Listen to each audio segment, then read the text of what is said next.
And welcome to a special edition of Top Story. We are live in Fort Pierce, Florida tonight. One of the scenes of that tornado outbreak that happened here in Florida. So many of those deadly tornadoes coming from Hurricane Milton. Florida's East Coast caught off guard while all eyes were on the West Coast as Milton neared landfall. Massive twisters wreaked havoc. Just behind me, a tornado hit this home here in Fort Pierce. You can see it completely destroyed it. The homeowners somehow survived. They were inside. They noticed something strange. They took shelter inside the master bedroom closet, and they somehow lived to tell the story.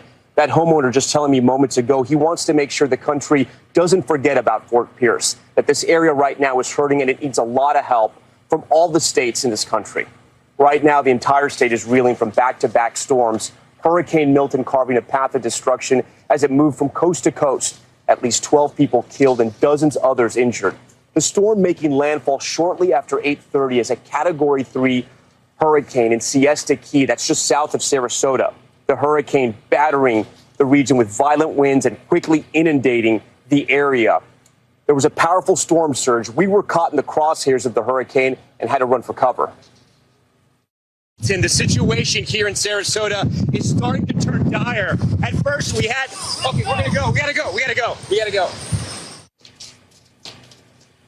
Morning revealing Milton's devastation, the barrier islands taking the brunt of it, homes knocked off their foundation and streets filled with feet of sand.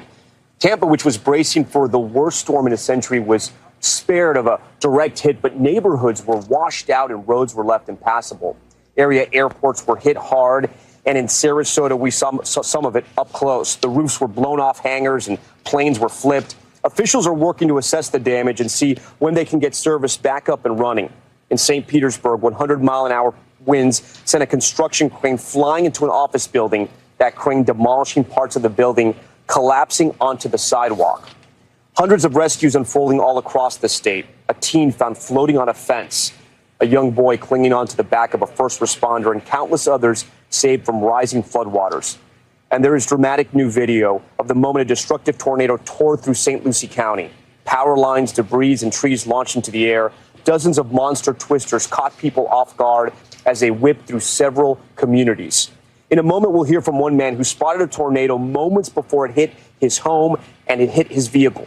Video showing the destruction, cars flipped upside down, homes ripped apart, and residents left with a mangled mess.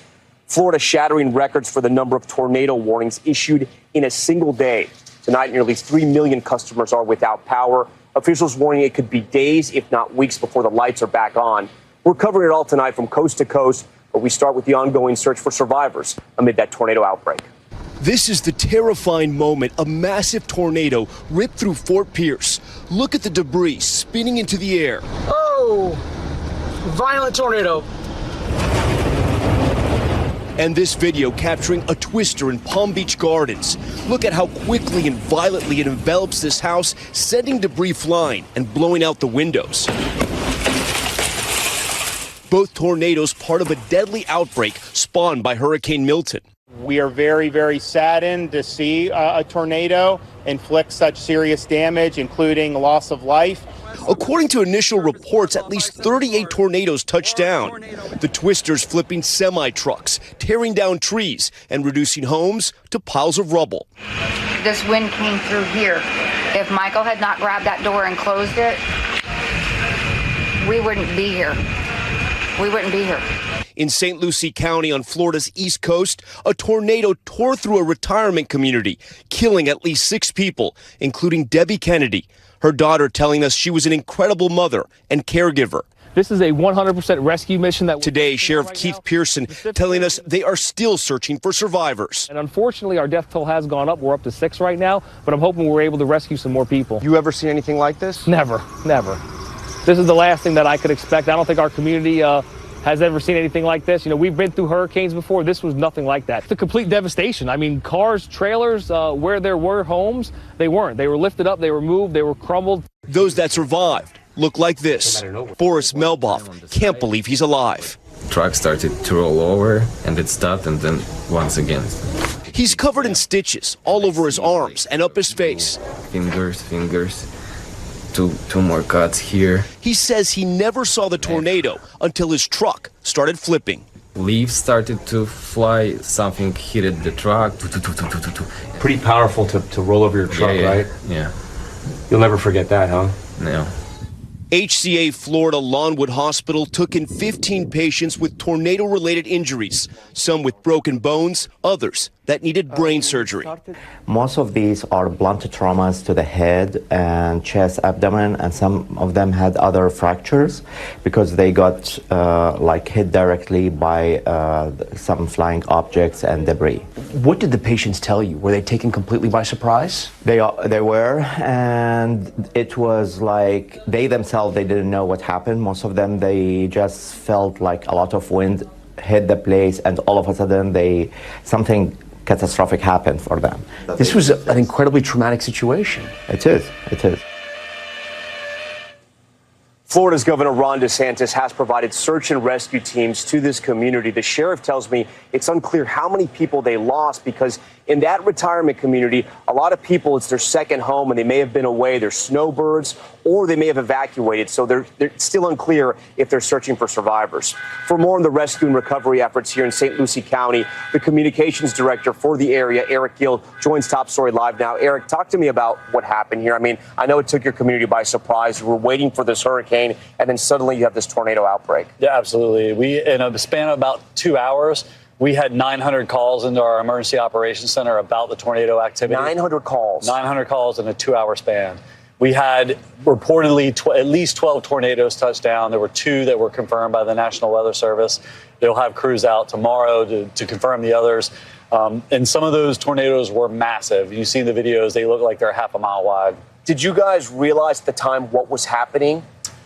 Yeah, I mean, we were getting the alerts that were pushed out by the National Weather Service and the calls coming in and the videos that we were seeing.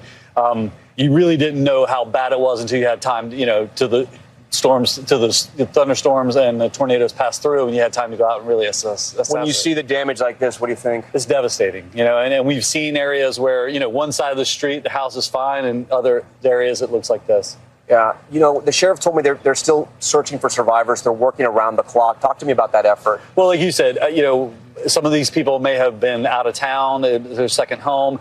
They may have left the area, gone to stay with friends. There's still some spotty cell phone service, so maybe they just haven't checked in with loved ones yet. Yeah. But we know at least 6 people were killed yesterday in these storms. In some of these videos, we see the twister pass through, especially when it comes to the vehicles that were flipped over. And regular people just stopped. Good Samaritans, they pulled, their fellow residents out of these vehicles to save them. They took them to the hospital in some regards. Is this community now coming together to try to help? I think it always has. I've lived here 25 years, and 20 years ago, Francis and Jean were 2 hurricanes that devastated this area, and we saw those communities come together and help neighbors out, and we're seeing that again. Eric Gill, we thank you for being here. We'll be thinking about your community, and we'll be reporting on this throughout the broadcast in the weeks ahead. All right, thank you. Yeah. And, of course, in addition to those deadly tornadoes, the sheer force of the Category 3 hurricane, Hurricane Milton, did massive damage across Florida, millions losing power and floods devastating neighborhoods. NBC Nightly News anchor Lester Holt has this report from Siesta Key, where the hurricane made landfall. Tonight, this is Hurricane Milton's path of destruction. In hard-hit Manasota Key, homes ripped apart and pushed off their foundations. Debris everywhere. The damage along Florida's already battered Gulf Coast extensive, though not nearly as catastrophic as originally feared. The storm was significant, but thankfully this was not the worst-case scenario. At least 12 people are dead. Millions of homes and businesses are without power on Florida's East Coast. A string of deadly tornadoes flattened buildings. Walked outside and annihilated. The neighborhood annihilated. In St. Petersburg, Milton's ferocious winds caused this crane to collapse, crashing into an office building.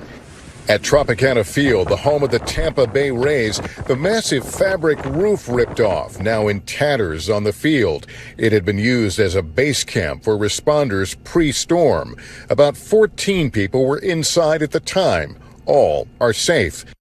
The storm tossed boats on their sides, and trees crashed through homes. We heard a screeching noise, and it came outside, and we seen the branch in the front yard. Category 3 Milton made landfall last night near Sarasota, dumping 18 inches of rain in some places and packing 100-mile-an-hour winds, ripping roofs from homes. And there it goes. Sending debris flying through the air, causing transformers to explode. Whoa. And fires to break out. Storm surge pushed water through neighborhoods.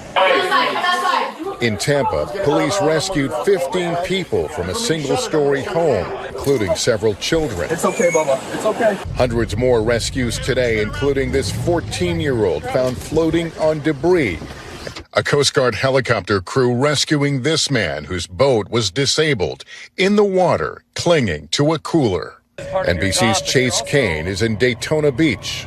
The Volusia County Sheriff has a Marine unit for exactly this kind of thing, using airboats to evacuate people to safety because the rain fell so quickly and more than 15 inches, it cut off entire communities, trapping people in their homes. Today, I met up with the fire chief of Sarasota County. We traveled to Siesta Key, the barrier island where Milton made landfall. I was with him as he returned on the ground for the first time since the storm.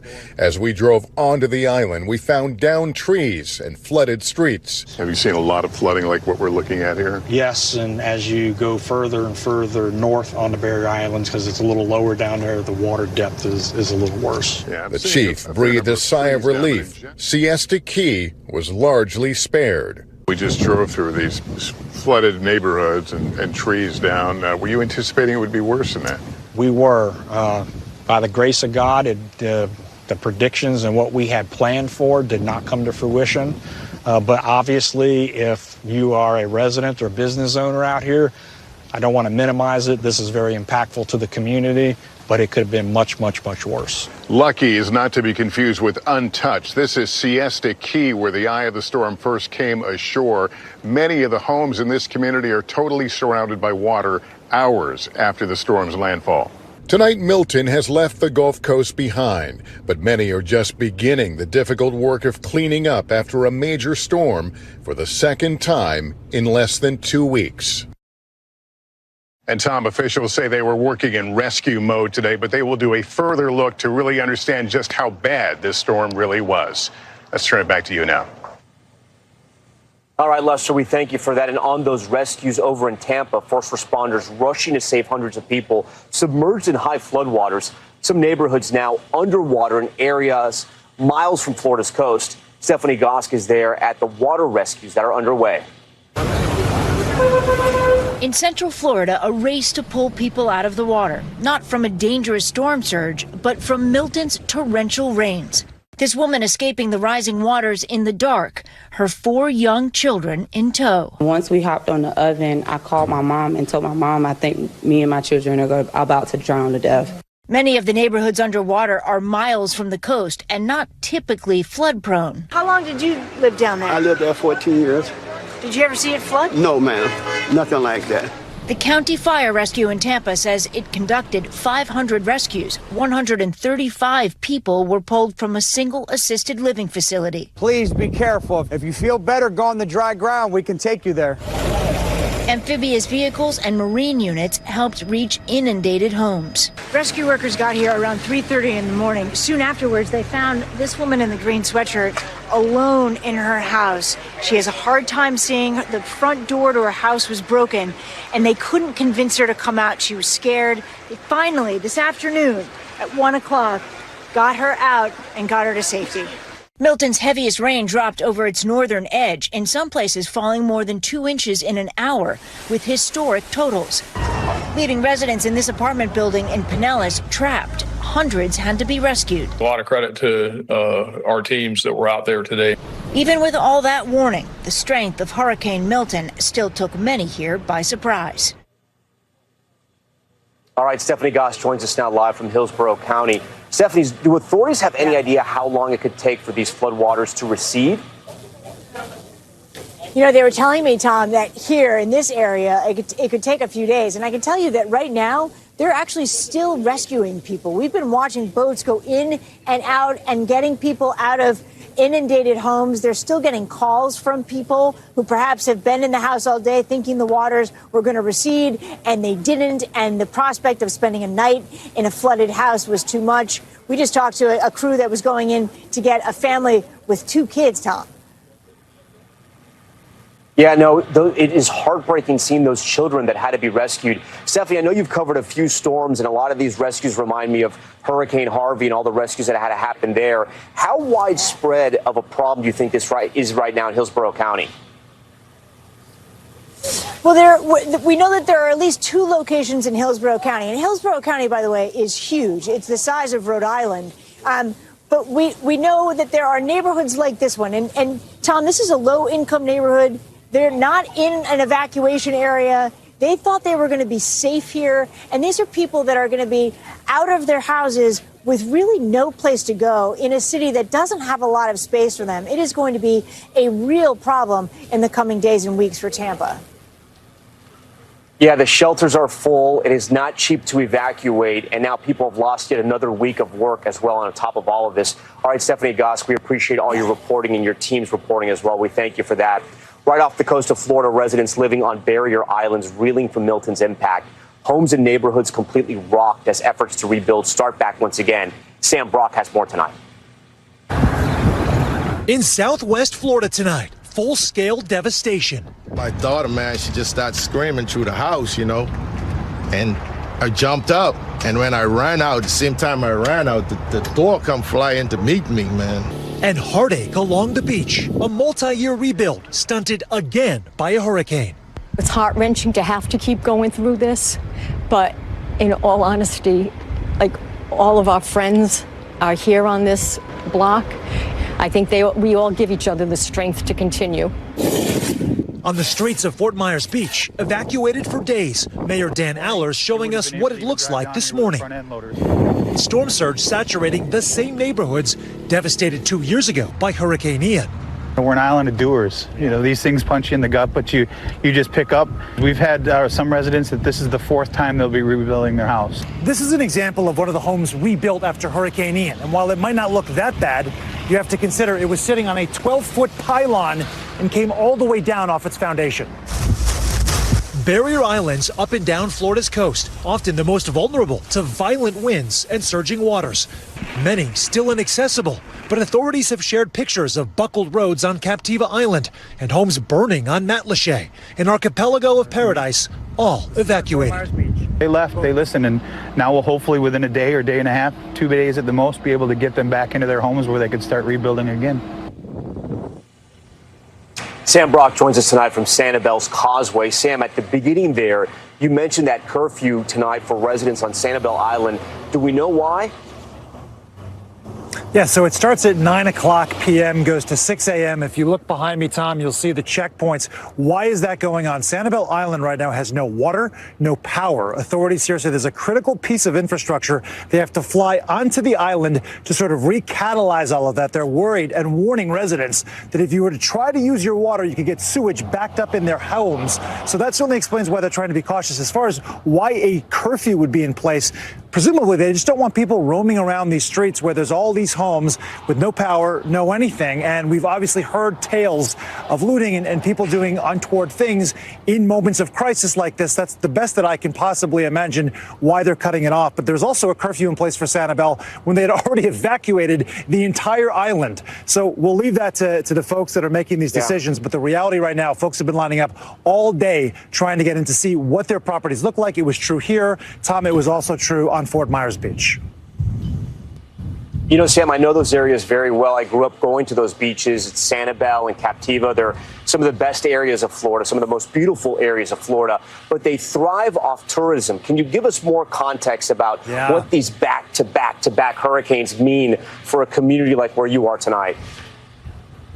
Gosh, that's such a good point, because I remember touring Sanibel Island, and I'm glad there's so many people out there like you who say they went with their grandparents or their families for years, not just in Florida, but really across the country. Sanibel Island is just this special little gem. And there's hotels that have stood there for 100+ years that just got decimated completely. I remember talking to the mayor at the time and saying, this is going to cost us millions of dollars, not to mention what it means for the residents that take such refuge in living there. The economic impacts are going to be felt for a very long time.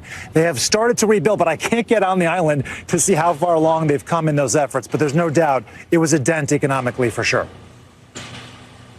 Sam Brock, part of our team last night that worked through the night covering Hurricane Milton's landfall in that area and all over the Gulf Coast of Florida. Sam, we thank you for your reporting. Hurricane Milton, so massive in scale and so devastating to the communities there. To put this hurricane in perspective, NBC News meteorologist Bill Cairns joins me now. He's been covering the storm from the get-go. Bill, walk us through the historic nature of Milton, and also tell me tonight what surprised you about this hurricane. Yeah, so every hurricane is unique. And, we have these predictions. We know what we think is going to happen. And sometimes they're perfect. And sometimes, things happen that are a lot worse than we think. I mean, no one thought that Western North Carolina was going to look the way it does now after Helene. So with this storm, that it's now exiting, gone, all the weather effects are done. One of the things that surprised us was the storm surge. It appears it was the lower end of the projections. We heard a lot of stuff about catastrophic, historic. Well, one reason why, this was last night about this time as we were having landfall. Notice the southern port of the eye, there's no thunderstorms, there's no rain. That's what mixes the strong winds down to the ground. Those strong winds over the ocean surface push the surge in. Without those thunderstorms, we didn't have the surge at the upper levels. We still had some bad surge. We still had 5 to 6 feet from Naples to Fort Myers. We're still waiting for the official reports of how high the surge were for the barrier islands outside of Venice, south of Sarasota, and down by Inglewood. They were likely in the 5 to 10 foot range. Helene was roughly right around 6 to 7 feet in these areas. So a tiny bit of additional destruction, but it wasn't catastrophic like wiping homes off the map. So that's good for people to come home. Hopefully they can try to repair that. Another thing that was an overachiever, probably worse than we were expecting, was the rainfall. St. Petersburg had 18 inches of rain with the storm. And last night, during this hour, or a little after this, 8 to 9 p.m., 5 inches of rain. So that qualified as a 1 in 1,000 year flood event. I mean, that was an historic amount of rain. And then the tornadoes. This produced some of the largest, strongest tornadoes you'll ever see with a landfalling hurricane. And that's why we had those fatalities. I mean, everywhere in the eastern portion yesterday, people still can't believe how strong those tornadoes were. Some of the strongest they've ever experienced in southeast and eastern half of the state. And then the winds, this was as expected. You get a major hurricane making landfall, going across the busy I-4 corridor, Venice Beach, 107, 104, 102 in Sarasota. And that's why we still have roughly about 3 million people without power. So, Tom, in some ways, the rainfall, we had a lot of inland people that needed rescuing, water in homes and apartments. That was worse. The storm surge wasn't quite as bad, but, we've had 3 hurricanes now. We had Debbie, Helene, and Milton. And, of course, the last 2 were in 13-day separation. We don't want to add any more lines to this map, Tom. It would be nice if Florida can be done for this tropical season. Well, that leads me to my next question, Bill, right? And I do have to ask you, are we out of the woods just yet when it comes to hurricanes in the U.S.? Yeah, the calendar says that hurricane season goes to the end of November, but in reality, the destructive storms are usually in the month of October. It's very rare to get one in November. That leaves us about 3 more weeks. I can tell you there's nothing on the horizon in the next 7 days, so we all get to catch our breath. By the time we get to the end of next week, maybe the week after that, there could be something trying to spin up in the Caribbean, which is the favorite time of year and the favorite place, but nothing that's imminent, Tom. We all can get a little step back here and try to catch our breath. All right, I hope you're right. Bill, we thank you for everything you did last night as well, walking us and guiding us through the night. Many residents choosing to ride out the storm inside their home. One of those residents is Trenton Knapp, his Sarasota County home rocked by the 1-2 punch of Helene and now Milton. He joins us live tonight. So, Trenton, talk to us about what you experienced last night. I know this is an incredibly difficult time, so thank you for talking to us tonight.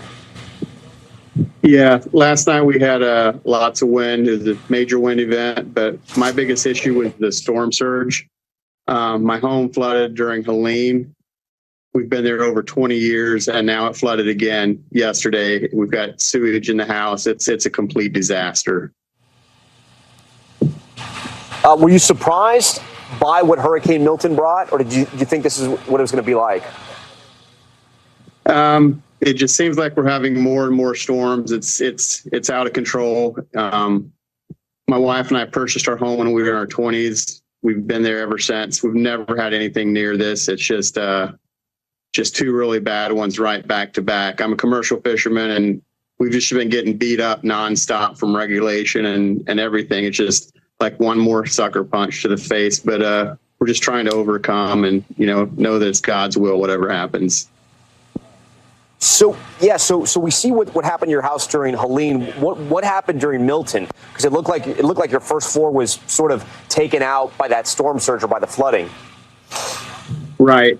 Yeah, we got flooded with Helene, and then we got a pod. We put all of our belongings that didn't get flooded into the pod, and we couldn't get enough stuff out in time. And so the stuff that we saved from Helene, a little bit of stuff that we did salvage, now it got flooded from Milton. So it's Helene, it was clean water. Milton, it's a lot of dirty water. We have a lot of sludge. It smells like sewage. I'm pretty sure it is sewage. And under the FEMA 50% law, it doesn't look like we're going to be allowed to repair the home. We'll have to have it bulldozed. And I don't think we have enough insurance money to do that. Well, I was going to ask you about that. I know insurance is such a problem for homeowners in the state of Florida. It's gotten so high because of these hurricanes and other factors as well. So you're going to have to bulldoze your home. Where do you go from there? Do you have enough money to rebuild? It's going to be, we thought we were overinsured, but I've been talking to some builders, and it looks like we're going to be possibly up to $250,000 short, which is more money than we paid for the house when we bought it. And, we're too old to take on another mortgage. But with my job, I have to have that home to fish out of the dock under government regulations. We're not allowed to unload our fish after 6 p.m. to 6 a.m. So if you don't have a private dock to go to, you're pretty much screwed, and you can't do day trips, which is what I do with my commercial grouper and snapper fishing. And I can't imagine, you've been losing all this work because you've been working on your house, but you also can't go out and fish when there's a hurricane in the ocean. Yeah, right. I also do stone crabbing. Our traps were supposed to have went in the water on October 5th. Then they sit for 10 days till you pull them, and we've just been trying to recover from one storm to another. And it's like, now I need to get my traps in the water, but I'm concerned, is this next storm going to hit us again? Are there going to be crabs? Like after Ian hit, Fort Myers had no crabs for a solid year. It just beats them up, and I don't know if there's even going to be any crabs there to catch. The fishing should still be there. It's just fishing's a hard way to make a living. Trenton, I'm sorry this is happening to you. We're going to be thinking about you and your family. I hope you find a home, are able to rebuild one, and eventually the only thing you're worrying about is tight lines in the water. We thank you for talking to us tonight. If anybody could check me out on TikTok, Instagram, it's under Advanced Crab and Seafood. I'd appreciate all the follows and the likes. We live stream from offshore, so we'll be running live stream all day long, 12 hours a day, doing what we do, loving our job. Thanks for watching. Stay updated about breaking news and top stories on the NBC News app, or follow us on social media.